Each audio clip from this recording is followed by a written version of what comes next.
வணக்கம். தி deep dive நிகழ்ச்சிக்கு உங்களை வரவேற்கிறோம். இன்னைக்கு நாம சுவாமி விவேகானந்தருடைய சிந்தனைகள்ல கொஞ்சம் ஆழமா போக போறோம். ஆமாம். குறிப்பா நம்ம கிட்ட அவருடைய எழுத்துக்கள் சொற்பொழிவுகள் இருக்கு. ஞான தீபம் சுடர் 1ங்கிற தொகுப்புல இருந்து சில முக்கிய கருத்துக்களை பார்க்கலாம். ம் அதுல நிறைய விஷயங்கள் இருக்கு. ஆமா, அவருடைய மொழிநடை எப்படி இருந்துச்சு, மனச பத்தின பார்வை, அப்புறம் அந்த சிகாகோ சொற்பொழிவுகள், கர்மயோகம், பக்தி யோகம். அவருடைய வாழ்க்கை அனுபவங்கள்னு நிறைய இருக்கு. எல்லாத்தையும் கொஞ்சம் அலசலாம். நம்ம நோக்கம் என்னன்னா, இந்த பறந்து விரிஞ்ச கருத்துக்கள்ல இருந்து முக்கியமான சாரத்தை உங்களுக்கு எளிமையா கொண்டு வரணும். அதே சமயம் அதோட ஆழமும் குறையாம பாத்துக்கணும். ஆமா, பக்கம் பக்கமா புரட்டுற மாதிரி இல்லாம அவருடைய சிந்தனைகளோட மையத்தை நோக்கி ஒரு பயணம் போலான்னு நினைக்கிறேன். சரி, ஆரம்பிக்கலாமா? கண்டிப்பா. சரி, முதல்ல சுவாமியோட எழுத்து நடை, மத்த சில சிந்தனைகள் பத்தி கொஞ்சம் பேசலாம். ம் சுவாமிஜியோட அந்த எழுத்து நடையே ஒரு புதுமைன்னு சொல்றாங்க இல்லையா? அவர் காலத்துல, அதாவது 19 நூற்றாண்டுல. ஆமா. அப்போ ரொம்ப கடினமான ஆங்கிலத்துல அலங்காரமா எழுதுறது தான் ஒரு பெரிய விஷயமா பார்த்தாங்க. ஆனா சுவாமிஜி பாருங்க, ரொம்ப எளிமையான சொற்கள், சின்ன சின்ன வாக்கியங்கள்ல கூட எவ்வளவு ஆழமான கருத்துக்களை சொல்லியிருக்கார். அவர் இதுல ஒரு முன்னோடி. உண்மைதான். இது வங்க மொழிக்கு கூட ஒரு புது உத்வேகத்தை கொடுத்ததா சொல்றாங்க. அப்படியா? ஆமா. அது மட்டும் இல்ல, மனச பத்தின அவருடைய பார்வையும் ரொம்ப ஆச்சரியமா இருக்கு. எப்படி சொல்றீங்க? இப்ப பாருங்க, சிக்மண்ட் ஃப்ராய்ட் எல்லாம் அவரோட ஆராய்ச்சிகள் ஆரம்பிக்கிற காலத்திலேயே ம் சுவாமிஜி மனசோட வெவ்வேறு நிலைகள் பத்தி பேசிட்டார். அதாவது உணர்வு மனம், அதாவது கான்ஷியஸ் மைண்ட். சரி. அப்புறம் ஆழ்மனம், சப்கான்ஷியஸ். இன்னும் உணர்வற்ற நிலை, அன்கான்ஷியஸ்னு. அடேப்பா. இது எல்லாம் பத்தி ரொம்ப தெளிவா பேசியிருக்கார். இது 100 வருஷத்துக்கு முன்னாடி. இதுவே அவரோட பார்வை எவ்ளோ ஆழம்னு காட்டுது. நிச்சயமா. சரி, இந்த சொற்பொழிவுகள்லாம் நமக்கு எப்படி கிடைச்சது? அதுவும் சுவாரஸ்யமா இருக்குமே. ஆமா, அதுக்கு நாம சில பேருக்கு நன்றி சொல்லணும். J Goodwin, miss S C Waldo மாதிரி சிலர் ரொம்ப பொறுமையா குறிப்புகள் எடுத்திருக்காங்க. ஓஹோ.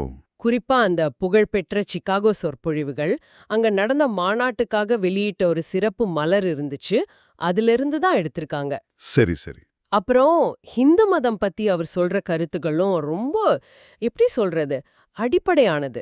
ம் சனாதன தர்மங்கிறது அழியாது, இந்தியா இன்னைக்கும் ஆன்மீகத்துல உயர்ந்திருக்குன்னு நிரூபிக்க ஒரு மகாபுருஷர் தோன்றி சமுதாய உணர்வுகளை திரட்டுறதை விட வேற என்ன சான்று வேணும்னு ஒரு கேள்வியை கேட்கிறார். ஆமா. முக்கியமா உண்மைக்கு பயப்படாத ஒரு நேர்மையான மதம் தேவைன்னு ரொம்ப வலியுறுத்துறார். நம் முன்னுள்ள பணின்னு ஒரு சொற்பொழிவுல ஒரு கோயில் பத்தி சொல்றாரு இல்லையா? அது ரொம்ப வித்தியாசமா இருந்துச்சு. ஆமா ஆமா, கருவறையில சிலையே இல்லாம வெறும் ஓம் மட்டும் இருக்கும், யார் வேணாலும் வழிபடலான்னு. ஆமா, இது இந்தியாங்கிற ஒரு பெரிய கோயில், எல்லா மதங்களையும் எல்லா பிரிவுகளையும் அரவணைச்சு நிக்கிற ஒரு தரிசனம் மாதிரி இருக்குன்னு சிலர் சொல்றாங்க. இந்த சிந்தனை இதுதான் அவரோட அந்த உலக பார்வைக்கு ஒரு அடித்தளம் மாதிரி இருக்கு இல்லையா? ஆமாம், இங்கிருந்து தான் அது இன்னும் சுவாரஸ்யமாகுதுன்னு சொல்லலாம். சரி, அப்போ அடுத்ததா அவருடைய வாழ்க்கை அனுபவங்கள், அவர் பார்த்த இந்தியா, அதை பத்தி கொஞ்சம் பார்க்கலாமா? அது அவரோட சிந்தனைகள் எப்படி உருவாச்சு புரிஞ்சிக்க உதவுன்னு நினைக்கிறேன். கண்டிப்பா. எனது வாழ்வும் பணியும் பகுதியில இத பத்தி சொல்றார். அவர் காலத்து இந்தியாவோட நிலைமை எப்படி இருந்துச்சு? அரசியல் ரீதியா நாடு அடிமைப்பட்டு கிடக்குது. மக்களுக்கு உரிமைகள் ரொம்ப கம்மி. சராசரி வருமானம்னு பார்த்தா மாசத்துக்கு 1.5 ரூபாய் தான். பஞ்சம், பட்டினின்னு ஒரு இருண்ட பக்கத்தை அவர் பாக்குறாரு. கேட்கவே கஷ்டமா இருக்கு. ஆமா, ஆனா இந்த கஷ்டமான சூழல்ல கூட இந்தியாவோட தனித்தன்மை என்னான்னு அவர் யோசிக்கிறாரு. அது என்ன? மத்த நாடுகள் மாதிரி அரசியல் ஆதிக்கமோ இல்ல அறிவு சார்ந்த வளர்ச்சியோ இந்தியாவோட முக்கிய குறிக்கோளா இல்ல. ஓஹோ. மாறா இந்த உலக வாழ்க்கை நிலையற்றது, இறைவன் ஒருவன்தான் உண்மைங்கிற நம்பிக்கை, அதுதான் மக்கள் கிட்ட ரொம்ப ஆழமா வேரூன்றி இருந்துச்சு. சரி. மதம்தான் அவங்க வாழ்க்கையோட எல்லா பகுதியிலையும் கலந்திருந்தது. இதுதான் இந்தியாவோட உயிர்நாடின்னு அவர் உணர்றாரு. இது அவர் மத்த நாடுகளோட ஒப்பிடுறாரா? ஆமா, ஒப்பிட்டு பாக்குறாரு.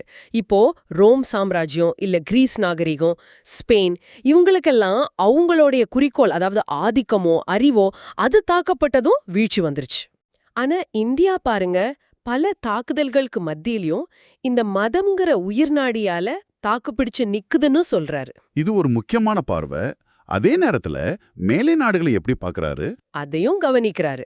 அமெரிக்கால இருக்கிற வசதிகள், பணம் சம்பாதிக்க வாய்ப்புகள், சுத்தமான நகரங்கள், இதெல்லாம் பாக்குறாரு. சரி. ஆனா அங்க ஒருத்தன் அமைதியா தியானம் செய்யணும்னு நினைச்சா சமூகம் அவனை ஒரு மாதிரியா பாக்கும். ஏன் பைத்தியக்கார ஆஸ்பத்திரியில கூட சேர்த்துருவாங்கன்னு சொல்றாரு. அப்படியா? ஆமா. அங்க வாழ்க்கை ஓட்டத்தோட சேர்ந்து ஓடினாதான் வாழ முடியும், இல்லைனா ஒதுக்கப்படுவோங்கிற நிலை. ம். இது ஒரு முக்கியமான ஒப்பீடு. அப்புறம் அவருடைய குரு ஸ்ரீராமகிருஷ்ணர் பத்தி பேசும்போது ரொம்ப உருக்கமா பேசுறாரு இல்லையா? ஓ ஆமாம். ஸ்ரீராமகிருஷ்ணர் படிப்பறிவில்லாதவர். ஆனா உண்மைய தேடி பல மதங்களையும் பல சாதனா முறைகளையும் தானே பயிற்சி செஞ்சு பார்த்தாரு. நேரடி அனுபவம். ஆமா. எல்லா வழிகளும் ஒரே இறைவனை அடையறதுக்கு தானே நேரடியா அனுபவத்துல உணர்ந்தவர். தன்னோட கருத்துக்கள் எல்லாமே குருநாதர் கிட்ட இருந்து வந்ததுதான்னு ரொம்ப பணிவா சொல்றார் பாருங்க. குருவோட மறைவுக்கு பிறகு அவங்க பட்ட கஷ்டங்கள் அதையும் சொல்றாரு. ஆமா, அதெல்லாம் படிக்கும்போது ரொம்ப கஷ்டமா இருக்கும். அவரும் அவரை சேர்ந்த சில இளைஞர்களும் பசியும் பட்டினியுமா சொந்தக்காரங்களே எதிர்த்தாங்க. ஊர்ல கேலி கிண்டல். தங்கறதுக்கு கூட இடம் இல்லாம. ஆமா, பாம்புகள் இருக்கிற இடிஞ்ச வீட்ல தங்குனதா சொல்றார். பல வருஷங்கள் இப்படி ரொம்ப கஷ்டப்பட்டிருக்காங்க. அந்த 12 சீடர்களும் எப்படி இதெல்லாம் தாங்குனாங்க? அவங்களுக்குள்ள இருந்த அந்த அன்பு, அப்புறம் குரு மேல இருந்த நம்பிக்கை, இதனாலதான் தாக்கு பிடிச்சாங்க. இந்த அனுபவம் தான் அவங்கள இந்தியா முழுக்க பயணம் செய்ய வச்சதா? ஆமா, மக்களோட கஷ்டத்தை நேரடியா பார்க்க வச்சது. அவங்க பேசுறத கேட்க சிலர் வந்தாலும் பெரும்பான்மையானவங்க எதிர்த்தாங்க. ஏன் அப்படி? ஒருவேளை அவங்களோட இளமை, சில சமயம் கொஞ்சம் முரட்டுத்தனம், வறுமை, இதெல்லாம் காரணமா இருந்திருக்கலாம். அவரே சொல்றார், பட்டை தீட்டப்படாத வைரங்கள்னு. ஆனாலும் அவங்க குருநாதர் இவங்க பின்னாடி எப்படி ஜொலிக்க போறாங்கன்னு நீங்க பாப்பீங்கன்னு சொன்னதை நினைவு கூர்றார். அந்த நம்பிக்கை வீண் போகலைன்னு சொல்றார். அந்த பயணத்துல சாப்பாட்டுக்கு பட்ட கஷ்டம் அத பத்தி சொல்றது ரொம்ப உருக்கமா இருக்குமே. ஆமா, பிச்சை எடுத்து சாப்பிட்ட சப்பாத்தி சில சமயம் ரத்தம் வர அளவுக்கு கல்லு மாதிரி இருக்குமா. அது ஆத்து தண்ணில ஊற வச்சு சாப்பிட்டதா சொல்றார். அட கடவுளே! இதெல்லாம் அவங்க பட்ட கஷ்டம். இந்த அனுபவங்கள் மூலமாதான் இந்திய பாமர மக்களோட நிலைய அவர் ரொம்ப ஆழமா புரிஞ்சுக்கிறார். அவங்க கிட்ட உலக அறிவு இல்லைனாலும் தத்துவம் தெரியும்னு சொல்றாரு. ஆமா, அவங்களுக்கு உலக நடப்புகள் பெருசா தெரியாம இருக்கலாம், ஆனா வாழ்க்கை தத்துவம் நல்லா தெரியும். இதுக்கு காரணம் நாடு முழுக்க இருக்கிற துறவிகள் தான். அவங்க தான் இந்த ஞானத்தை பரப்புறாங்கன்னு சொல்றார். ஆனா அந்த மக்களுக்கு ஆமா, அவங்களுக்கு நல்ல உணவு, உடை, கல்வி இதெல்லாம் தேவை. அதை எப்படி கொடுக்கறது? இதுதான் அவர் முன்னாடி இருந்த பெரிய கேள்வி. அதே சமயம் இந்தியர்களோட மத உணர்வு ரொம்ப தீவிரமானதுன்னு புரிஞ்சுக்கிறார் இல்லையா? நிச்சயமா. அவங்க மத விஷயத்துல தலையிட்டா பெரிய பிரச்சனை வரும்னு உணர்றார்.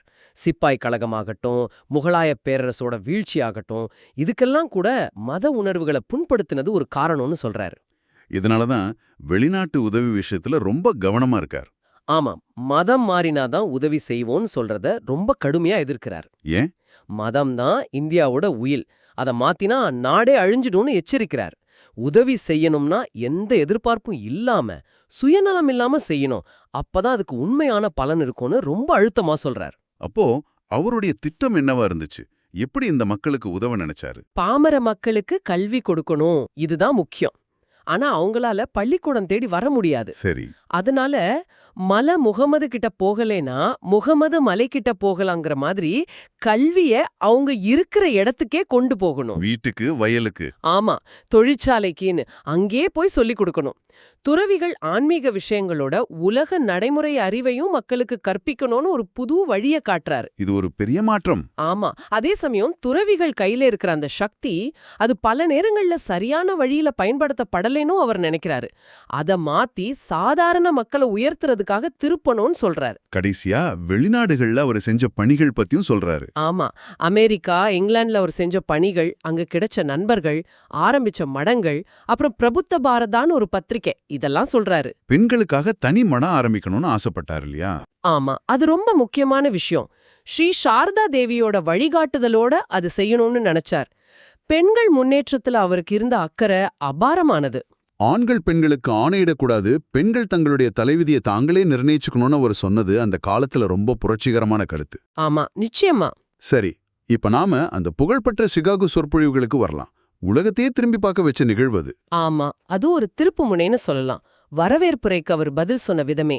ஆமா, முதல் உரையிலே எல்லாரையும் கவர்ந்துட்டாரு. ஆமா, எப்படி எல்லா நதிகளும் கடைசியில கடல்ல போய் சேருதோ அதே மாதிரி மனுஷங்க தேர்ந்தெடுக்கிற எல்லா வழிகளும் கடைசியில இறைவனை நோக்கியே போகுதுங்கிற அந்த சம்ஸ்கிருத பாடல சொல்றார். கீதையிலிருந்து கூட மேற்கோள் காட்டுறார். ஆமா, கீதையில கிருஷ்ணர் சொல்றத, யார் எந்த வழியில என்ன நாடி வந்தாலும் நான் அவங்கள ஏத்துக்கிறேன்னு சொல்றார்.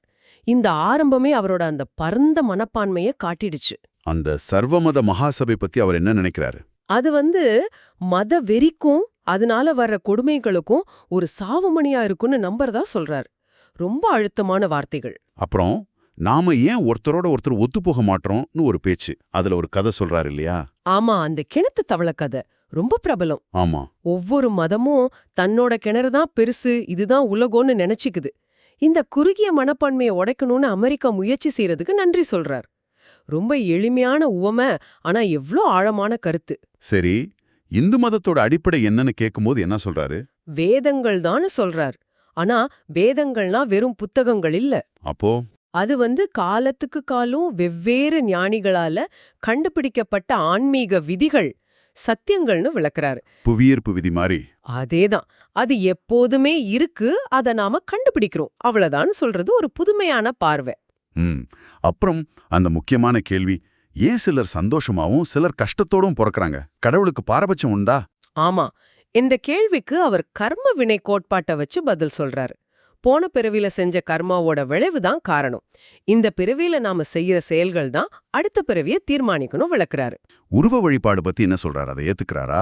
அவர் என்ன சொல்றாருன்னா, அது ஒரு ஆரம்ப நிலை தான் ஒத்துக்கிறாரு. அது தப்பில்ல, அது ஒரு படி. மனசால பிரார்த்தனை பண்றது அடுத்த படி.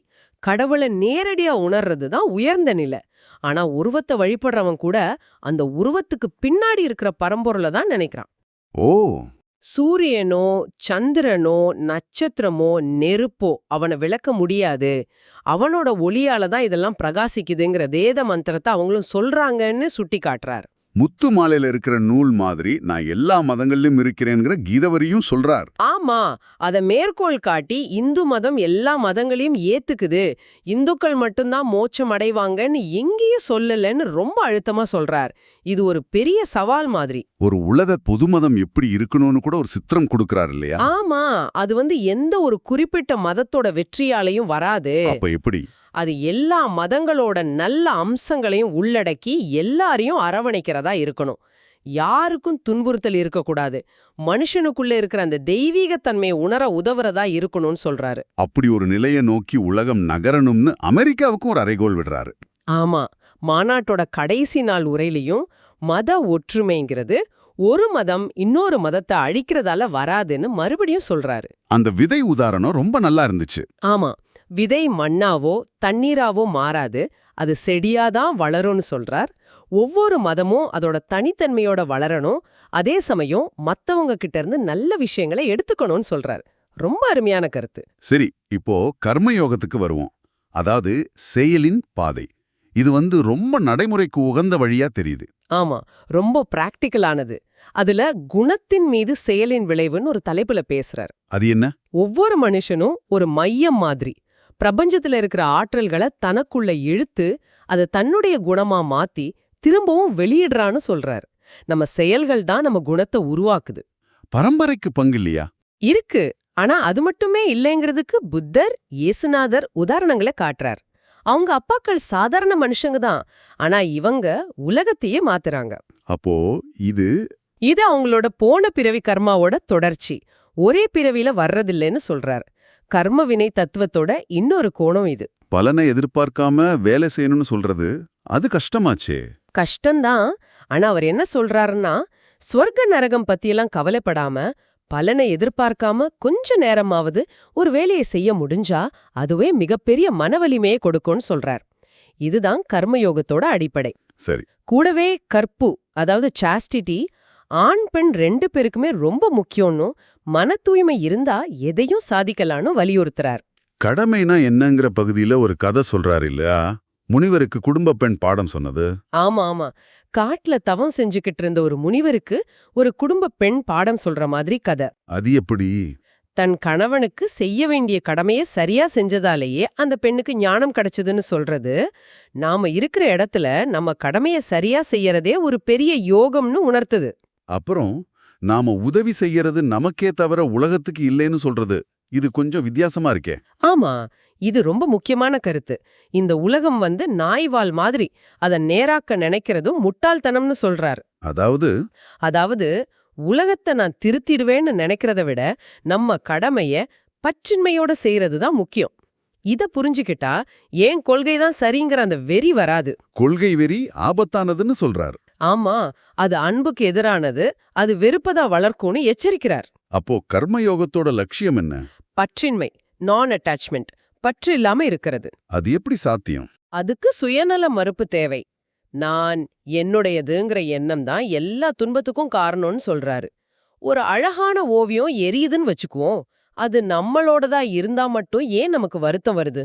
அது மேல நாம வச்சிருக்கிற பற்றுனால தான். அதேதான், அந்த பற்று தான் காரணம்.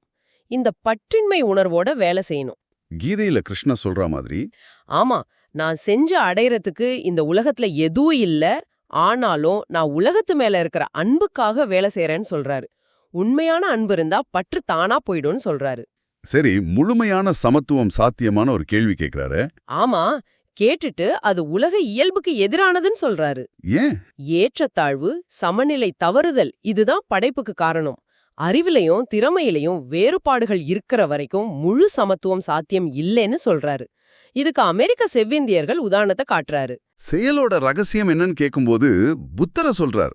ஆமா, யாருடைய தூண்டுதலும் இல்லாம கருணைக்காக மட்டுமே செயல்பட்ட புத்தர் தான் உண்மையான கர்மயோகின்னு அவரை புகழ்கிறார். கடைசியா முக்தி பத்தி பேசும்போது நன்மை தீமை ரெண்டுமே சங்கிலிகள் தான் சொல்றார். ஆமா, ஒன்னு தங்க சங்கிலி, இன்னொன்னு இரும்பு சங்கிலி, ரெண்டுமே நம்மை கட்டுப்படுத்துது. அப்போ என்ன செய்யணும்? முள்ளால முள்ளை எடுத்துட்டு ரெண்டு முள்ளையுமே தூக்கி எறிகிற மாதிரி புண்ணியம் பாவம் ரெண்டையும் கடந்து போறதுதான் முக்தின்னு விளக்குறார். இந்த பற்ற விடுறதுக்கு 2 வழி சொல்றாரு இல்லையா? ஆமா, ஒன்னு தன்னோட மன உறுதியால பகுத்தறிவால, அதாவது விவேகத்தால பற்று இல்லாம இருக்கிறது, இது ஞானியோட வழி. இன்னொன்னு எல்லாத்தையும் எல்லா செயல்களையும் அதோட பலன்களையும் கடவுள்கிட்ட அர்ப்பணிச்சுட்டு நான் வெறும் கருவிதான்னு நினைச்சு செயல்படுறது, இது பக்தனோட வழி. நம்ம கடமைய கூடவா? ஆமா, நம்ம கடமைய கூட கடவுளுக்கு செய்யற அர்ப்பணனையா நினைச்சா பரிசு தண்டனை ரெண்டுல இருந்து விடுதலை கிடைக்கணும்னு சொல்றார். அருமை. சரி, செயலின் பாதையான கர்மயோகத்தை பார்த்தோம். அடுத்து அன்பின் பாதையான பக்தி யோகத்துக்கு வருவோம். சரி, பக்தி யோகம், இதுக்கு சில ஆரம்ப படிகள் இருக்குன்னு சொல்றாரு. என்னென்ன படிகள்? விவேகம், அதாவது நல்லது கெட்டதை பிரிச்சு பார்க்கறது. விமோகம், உலக ஆசைகள்ல இருந்து விடுபடுறது. அப்பியாசம், தொடர்ந்து பயிற்சி செய்யறது. கிரியை, நல்ல செயல்கள் செய்யறது, மத்தவங்களுக்கு உதவுறது. அப்புறம் கல்யாணம், தூய்மையா இருக்கிறது, அதாவது உண்மை, நேர்மை, கருணை, அஹிம்சை, தானம். அனவச்சாதம், மனசு தளராம இருக்கிறது. அனுத்தர்ஷம், சின்ன சின்ன சந்தோஷங்கள்ல மிதக்காம இருக்கிறது. இதெல்லாம் பக்திய வளர்த்துக்க உதவும் படிகள்னு சொல்றாரு. உணவு விஷயத்துல கூட சில கட்டுப்பாடுகள் சொல்றாரு. ராமானுஜர் சொன்னதா? ஆமா, ராமானுஜர் சொன்ன 3 தோஷங்களை தவிர்க்கணும்னு சொல்றாரு. ஜாதி தோஷம், அதாவது உணவோட தன்மை, சாத்விக உணவு. ஆஷய தோஷம், அது வந்த வழி, தூய்மையற்றவர்களிடமிருந்து பெறாதது. நிமித்த தோஷம், அதில் இருக்கிற குறைபாடுகள், தூசி புழு இல்லாம இருக்கிறது. ஆனா சங்கரர் மனக்கட்டுப்பாடு தான் முக்கியம்னு சொன்னார் இல்லையா? ஆமா, ஆனா சுவாமிஜி என்ன சொல்றாருன்னா, மனக்கட்டுப்பாடு முக்கியம்தான், ஆனாலும் நாம புலன்களுக்கு அடிமையா இருக்கிற வரைக்கும் இந்த மாதிரி வெளி கட்டுப்பாடுகள் தேவைதான் ஒரு சமநிலையான கருத்தை சொல்றார். பக்தி மார்க்கத்துக்கு குரு அவசியம்னு சொல்றார். ஆமா, ரொம்ப அவசியம்னு வலியுறுத்துறார். குரு எப்படி இருக்கணும், சீடன் எப்படி இருக்கணும்னு தகுதிகள் சொல்றார்.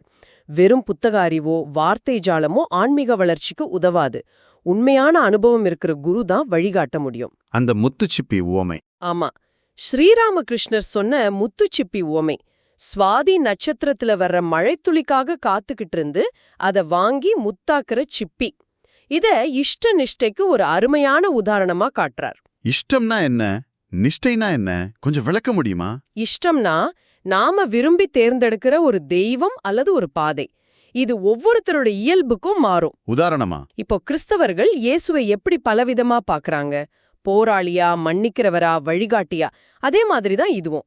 இந்த உண்மையை ஏத்துக்கிட்டா மத சண்டைகளே வராதுன்னு சொல்றார். குழந்தைகளுக்கிட்ட மதத்தை திணிக்க கூடாதுன்னு சொல்றது முக்கியமா படுது. ஆமா, ரொம்ப கடுமையா எதிர்க்கிறார். அது அவங்களோட இயல்பான ஆன்மீக வளர்ச்சியை தடுத்துடும்னு எச்சரிக்கிறார். அதே மாதிரி ரகசிய வழிபாட்டு குழுக்கள், போலி ஆன்மீகம், இதெல்லாம் ஆபத்தானதுன்னு சொல்றார். அது பல நேரங்கள்ல அடக்கி வைக்கப்பட்ட பாலுணர்வுகளோட வெளிப்பாடாதான் இருக்குன்னு சொல்றது ஒரு துணிச்சலான கருத்து. அப்போ நிஷ்டைன்னா? நிஷ்டைன்னா நாம தேர்ந்தெடுத்த இஷ்ட தெய்வத்து மேல உறுதியான பக்தி வச்சிருக்கிறது. ஆனா ஆனா அதுக்காக மத்த தெய்வங்களையோ மத்த பாதைகளையோ வெறுக்க கூடாது. அனுமன் கிருஷ்ணன் கிட்ட சொன்னாராம், என்ன சொன்னார்? நீங்க ராமன் தான், கிருஷ்ணன் தான், எல்லாம் ஒண்ணுதான்னு எனக்கு தெரியும். ஆனாலும் என் மனசுக்கு தாமரை கண்ணனான ராமன் மட்டும்தான் எல்லான்னு சொன்னாராம். இதுதான் நிஷ்டைக்கு சரியான உதாரணம்னு சொல்றார். உண்மையான பக்தி எப்படி இருக்கணும்? அந்த அரசன் முனிவர் கதை. ஆமா, அந்த கதை திரும்ப வருது. அரசன் முனிவர்கிட்ட போய் வரம் கேளுங்கன்னு சொல்றான். அதுக்கு முனிவர் என்ன சொல்றார்? நீயே கடவுள்கிட்ட குழந்தை வேணும், சொத்து வேணும், நாடு வேணும்னு பிச்சை கேட்டுக்கிட்டு இருக்கான். அப்படிப்பட்ட பிச்சைக்காரங்கிட்ட நான் எப்படி பிச்சை வாங்குவேன்னு கேட்டாராம். அடடா!